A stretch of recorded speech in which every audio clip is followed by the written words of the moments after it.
ৰৈ বিনালে শেষ মুহূৰ্তটোৰ কথাহে মনত পেলাইছিল য'ত সাগৰৰ কাষতে তেওঁৰ জীৱনৰ ৰৈ জৱনিকা বিনালে পৰিছিল। এয়া কেৱল চিনেমাৰ সংলাপ নাছিল, এয়া আছিল নিয়তিৰ এক নিষ্ঠুৰ পৰিণাম।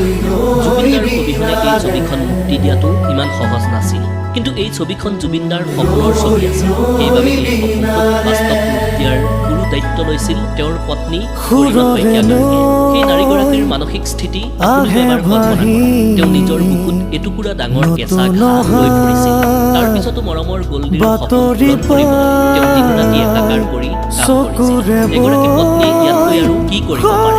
এইদৰেই এফালে জুবিনদাৰ পত্নী পাপী বৰঠাকুৰ আৰু আনফালে গৰিমা মাজৰ চিটত জুবিনদা। জুবিনদাৰ শৰীৰটো ইয়াত নাছিল যদিও আত্মাটো যে আছিল সেয়া অনুভৱ কৰিব পাৰি। সেই অনুভৱ আপুনি মই হয়তো কৰিব নোৱাৰিব পাৰোঁ, কিন্তু গৰিমা বৌয়ে ভালদৰেই সেই অনুভৱ কৰিছিল। ছবিখন চাই গৰিমা বৌয়ে কিদৰে কান্দিছিল